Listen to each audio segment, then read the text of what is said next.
Welcome friends to another r/ProRevenge video. Today we've got a lot of awesome stories, and our first story of the day is from Audio Reject, My Revenge Socks. A few years ago, I was a shift manager at a craft store. Every season our store gets limited edition seasonal items. Once they sell out, that's it. In this story, one of the items is a pair of hedgehog socks. 10 minutes before closing, one of my coworkers asked if I could speak to a customer because she was irate. No problem, so I find her, and the second I see her, I know she's going to be a jerk. She's a total cheer mom. Yes, there's plenty of lovely cheer moms and plenty of bad apples.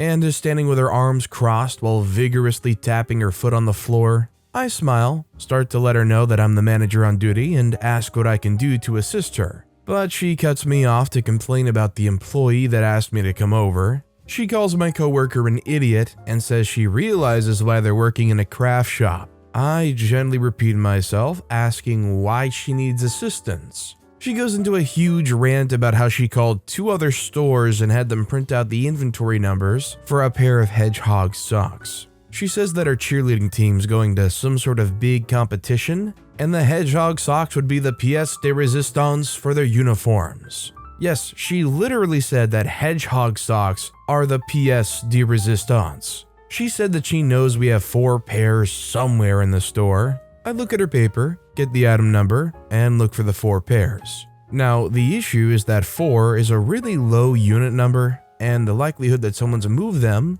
and not put them back or that one was stolen, etc. is pretty high. I don't find the socks, and I try to explain to her that I couldn't find them. But I can do a full store search and call her in the morning. She doesn't understand how this could happen, wants me to search with her right there and right now, and proceeds to cuss me out when I escort her to the door because we're now closed. And I reiterate that I will call her in the morning.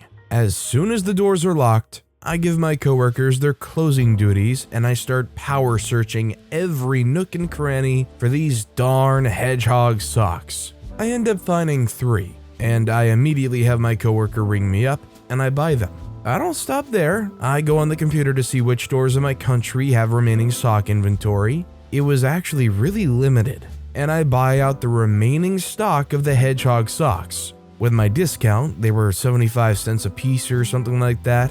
She pissed me off by being so rude to my coworkers and to me that I bought out a company's entire nationwide inventory of a pair of socks. I called her the next morning, apologized because I couldn't find the socks. She was rude about it and she said she was going to call other stores herself and look for them. When I told my own boss, she's much older and has been managing stores for a few decades, what I had done, she stared at me for a good few seconds and proceeded to high-five me while laughing until she cried.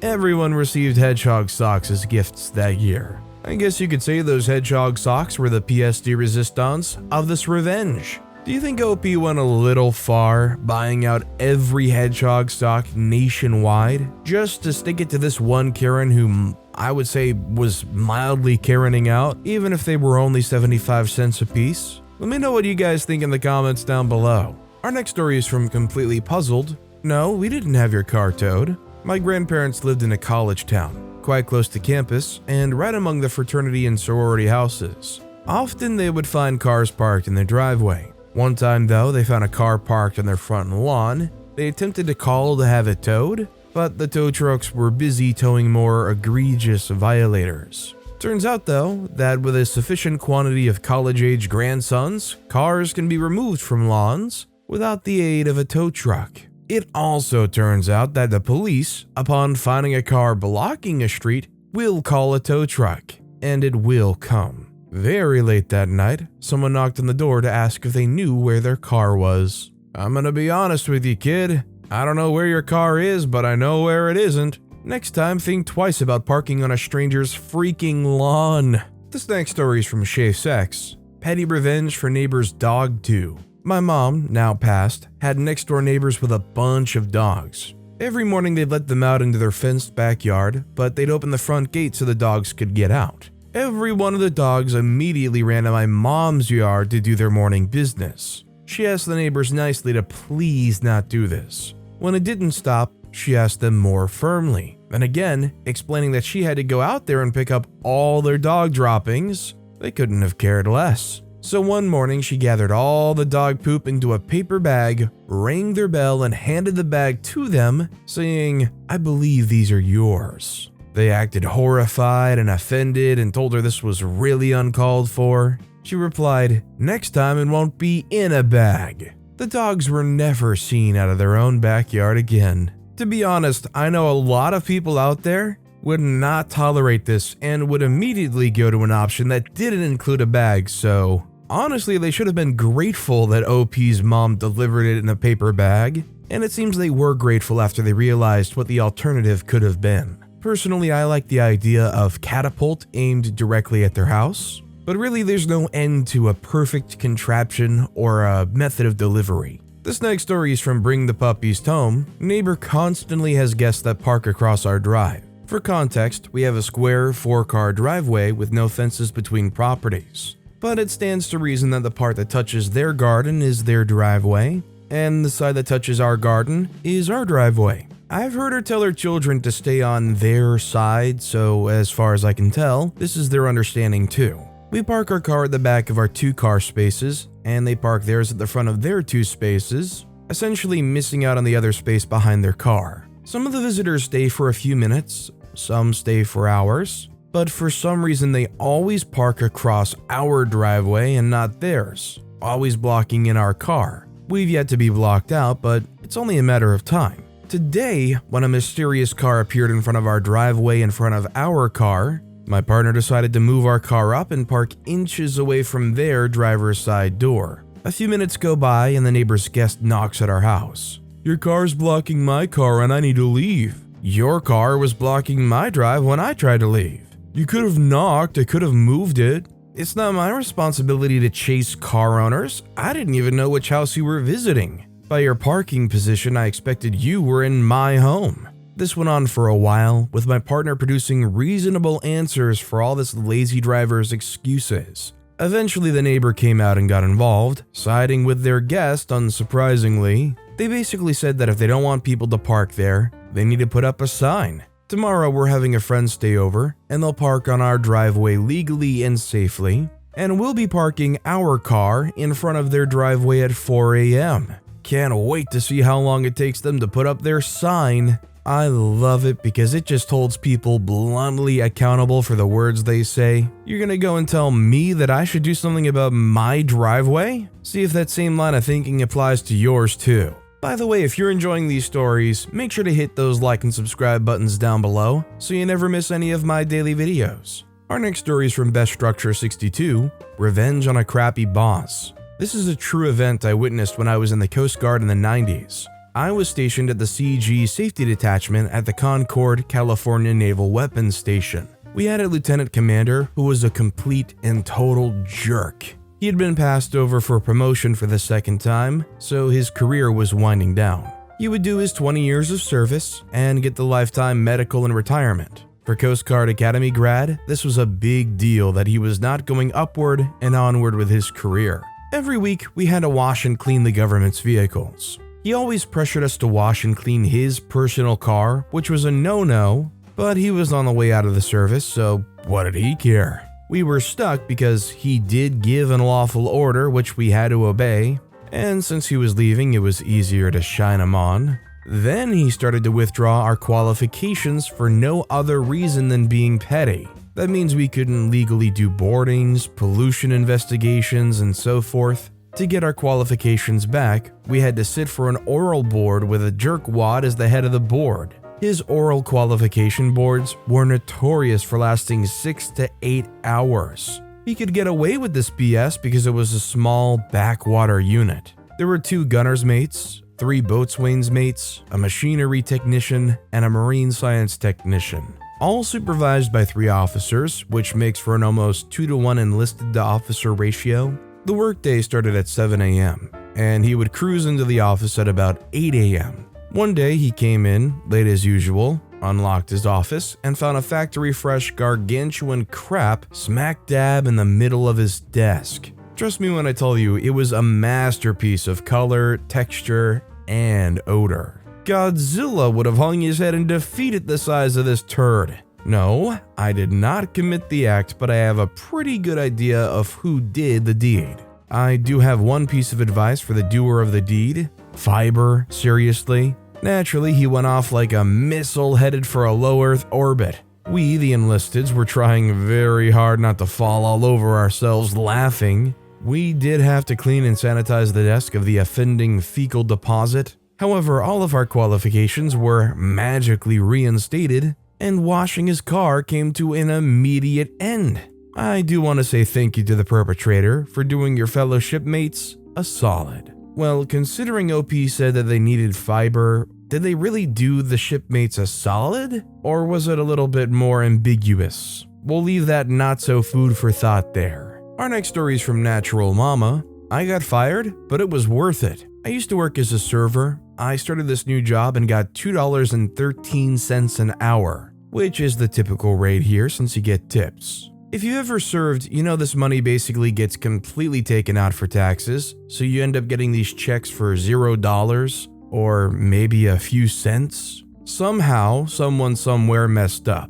And after working there for the first 2 weeks, I received a check with a $22.13 an hour pay. It was my very first check and was about $1,200. I wasn't used to getting checks that ever had anything on them, so I set it aside. And honestly just forgot about it until 2 weeks later when I got another. This one was for nearly $3,000. It didn't take me very long to realize the job wasn't for me. The boss was a total jerk. Most of my coworkers were mean. I won't get into it all, but I knew I wanted to quit. And I was apparently owed some money before I left. So after the boss pissed me off one day, I drove straight to the bank and cashed out nearly $4,500 of my hard-earned money. I came into work late the next day and got fired upon immediately walking in for apparently showing up late. You know, I bet a lot of people would say, oh, well, you should have tried to stick it out for as long as you could.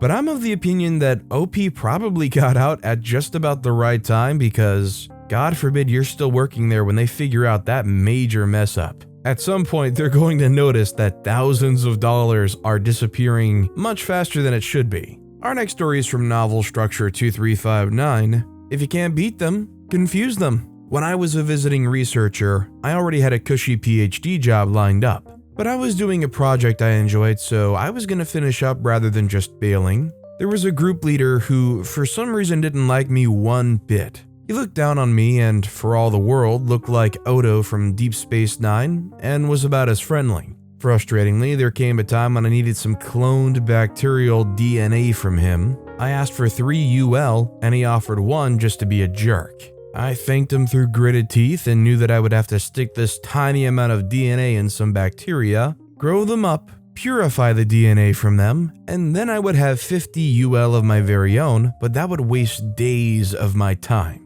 I started this process only to find that the sample he gave me was no good. He refused to believe that, but reluctantly gave me some of his bacteria that should produce the DNA for me. I got them up, they're no good, they don't contain his special DNA, so I wasted more time. When I went back to him, he still refused to believe me, so I had to compile all of my findings and present them to confirm that everything he gave me was no good. And I had even worked out what he had done wrong. He had used the wrong strain, so all his new preps were trash. Only after all this, and so much wasted time, he gave me 1 UL of DNA from his private stash, which he was very reluctant to hand over. He could have given me that to begin with. At that point, I decided I had to mess with him. I used that precious sample to grow up bacteria properly. I didn't just make a prep for myself. Instead, I made an extra prep of 50 UL of perfect DNA, and I also made a plate of the right bacteria which would let him make a limitless supply. I dropped into his lab, dropped off the plate and sample, and breezed out again. I didn't even wait for a thank you. A few days later, the guy's wife, who worked in his lab, came to me and congratulated me on my new PhD position. It turns out that the guy had been utterly freaked out and had assumed that I was being nice to him so he might hire me for a PhD. That was the only reason he could see. He had run to my boss and asked her to explain my actions. When he discovered that I had exactly nothing to gain by being nice to him, that broke his brain. Sweet revenge. You don't know how disappointing some people can be until you realize that it breaks somebody's brain, that you did something nice for them without ever having anything to gain for it. The fact that they had to try to figure out what motive you had for doing that. Couldn't be nice, couldn't just be doing it out of the kindness of your own heart. There had to be some kind of game here. Well, hey, if it makes them eat themselves up worrying and racking their brain about it, that is a pretty good revenge. This next story is from Unashamed Ravenpoo, Unique Revenge. So, to the best of my recollection, this would have been between 2000 and 2004. Names have been changed to protect the innocent and not so innocent parties involved in this tale. I was friends with the freak crowd in high school and continue to be friends after. With this comes helping each other through bouts of depression and other mental health crises. One early fall day, a friend, we'll call him S.A., called while I was at work and said he was done dealing with the BS his baby's mother was subjecting him to. His girlfriend was leaving him and he was done. I begged him to give me an hour so I could come talk to him, as my shift ended in 45 minutes. He agreed to try and promised me he wouldn't be going anywhere else. As if preordained by the stars, a mutual friend, Fatty, showed up to my job 40 minutes after the call and offered to go with me to S.A.'s house. Fatty and I knew well how violent S.A. could get when consuming substances, and it was a guarantee that S.A. had been using to try and dull his pain.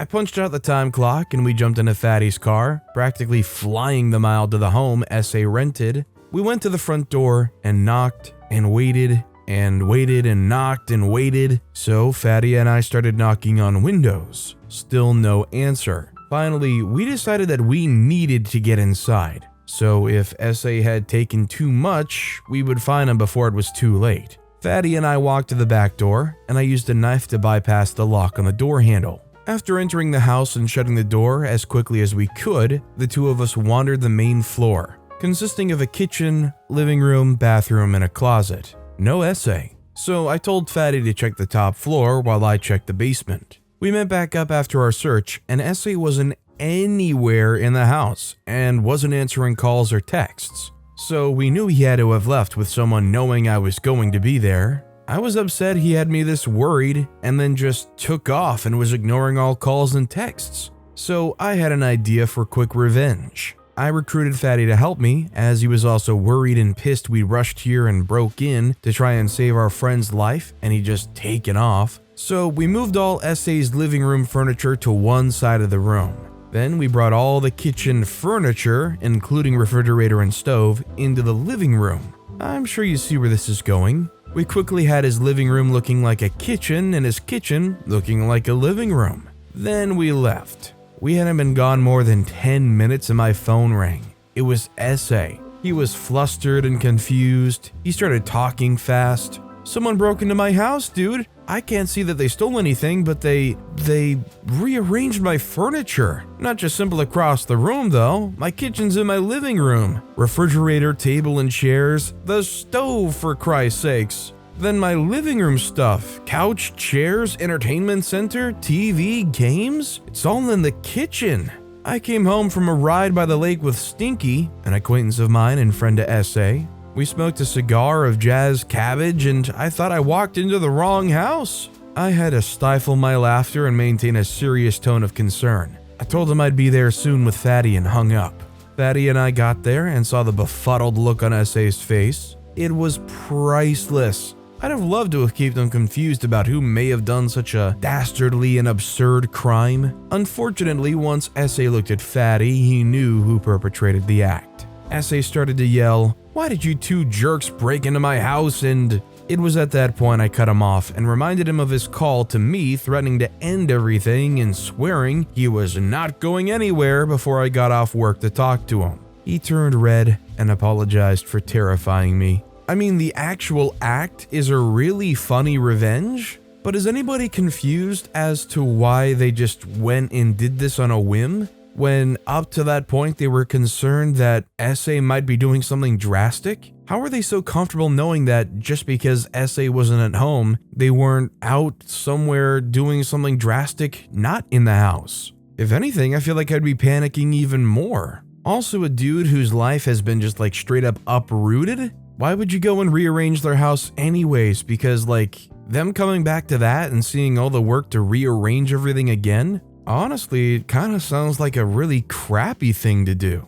Our next story is from It's Me 163, Revenge on a Rude Woman. I'm a PhD student, 26-year-old female, who's close to graduating. In my country, we have a central university under which a lot of colleges function. So I have to visit the university if I need to submit any documents or need any advice. Of 30 to 50-year-old assistant professors in colleges doing part-time PhD to get a better salary or promotion. These professors will get easily irritated at young scholars like us because they think we can easily reach a good position in academics sooner than them, and also because we pose a threat to their jobs. So today I happened to visit the university with a friend. By the time we reached, there were about 5 people waiting, and we joined the queue. Just when our turn came, a woman who could be in her late 40s came and cut the queue. She was acting like we weren't waiting there and started talking about her work to the university employee. My friend told her, "Ma'am, we've been waiting here for a long time,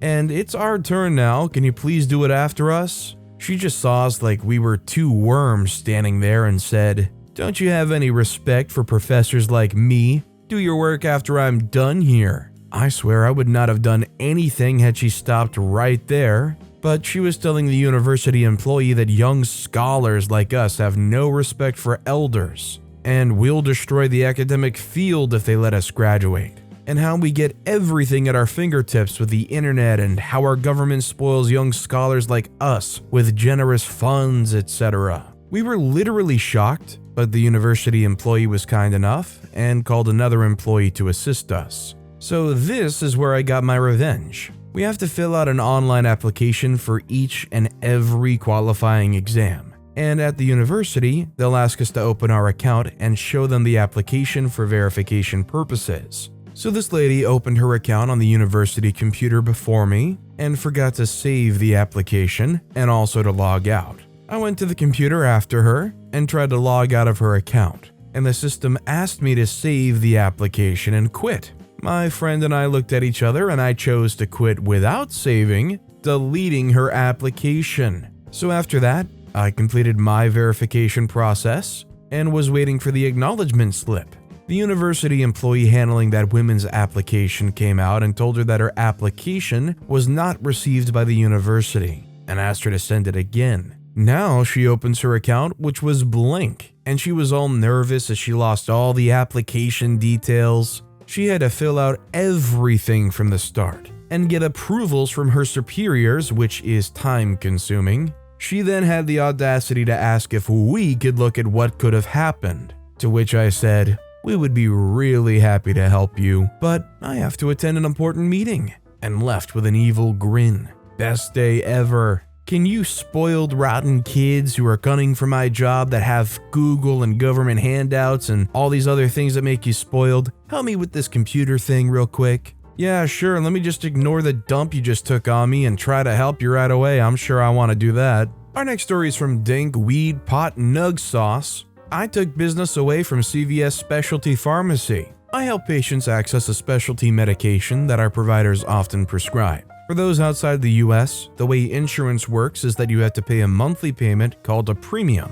After you pay each month, insurance has in place other methods of patient responsibility, including deductibles, co-pays, and co-insurance. Another tool insurance uses to not have to pay for your medications is something called a prior authorization. Your physician has to explain to insurance why a certain medication is medically necessary. Insurance places clinical criteria policies that patients have to meet to be able to access their medications. A lot of the work I do is to complete these prior authorization requests. We have one patient that receives the medication, but their insurance requires them to fill with CVS Specialty Pharmacy. CVS Specialty Pharmacy has screwed me over personally.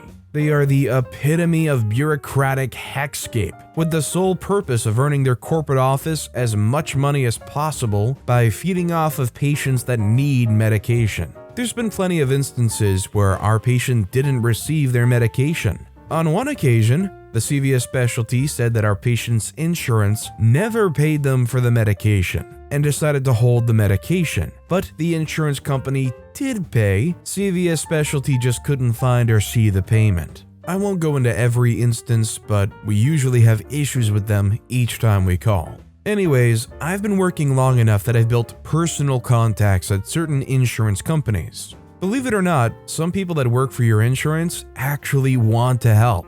Oftentimes, it's just a matter of finding that one helpful person. So I reached out to my contact and asked if they would be willing to provide what's called a network exception request, or pharmacy override. I won't provide much detail here, but I'm happy to answer any questions. I'm all about finding ways to get around insurance. Anyways, I reminded my contact of the time CVS Specialty refused to release our patient's medication because they falsely claimed that insurance never paid them. The next day, I followed up on my conversation with the nice insurance lady who said they were able to place the override and allow us to fill the specialty medication with our preferred pharmacy, whom we rarely have issues with. It might not be much, but I'm happy if I can personally prevent CVS from even earning a dime. And to anyone that feels like reading this, I want to offer a pro tip, though it's kind of a niche situation. At one point, CVS Specialty refused to release my medication over a $3,000 balance.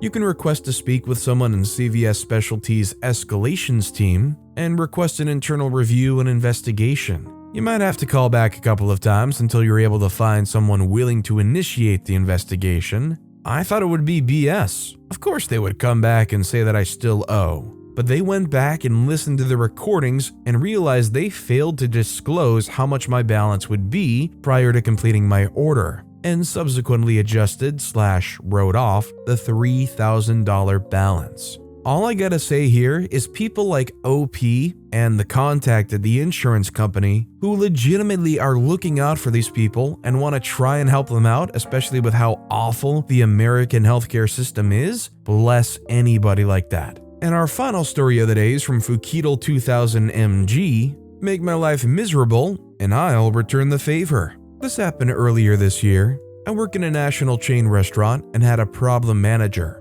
They'd hired a lot of friends and family for the store they were managing, and the store operations went to crap. I got sent in to clean it up. Boss and I figured out pretty quickly that the manager was the problem and they needed to go. After a couple of weeks of enforcing rules that were already in place but previously ignored, the manager quit with a 2-week notice. I didn't have to fire them, so that was an incredible relief. Many of the terrible hires previous manager had made was because they didn't like having to follow policies and procedures properly, so I was stuck working a lot of double shifts to keep the store open.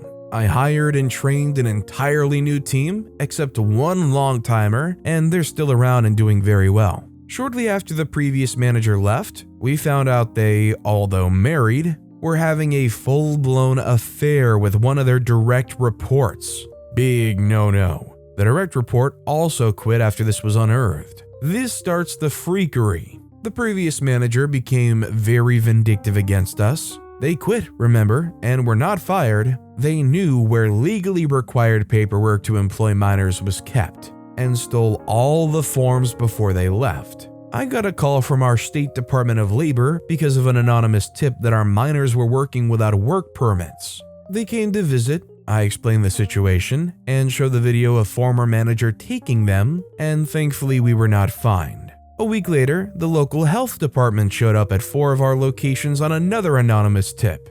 All 4 stores passed with no issues. Previous manager keeps texting threats to my boss. Boss is smart enough to not respond to anything in writing, and former manager was too much of a wimp to answer his phone when boss called him. Boss wouldn't tell me exactly what was in the texts, but told me it bordered on extortion. About 2 weeks after they left, previous manager started showing up as a driver for one of the food delivery apps. They would sit directly outside the store and wait for orders for that store. One of the employees made a statement about it making her uncomfortable. It was then I knew what I could do. I emailed the food delivery app and told them exactly what was happening. No more, no less. Previous manager wasn't assigned any more orders for that store. I thought that would be the end of it until previous manager started doing the same thing at another of our locations. I submitted another complaint, and previous manager's time delivering food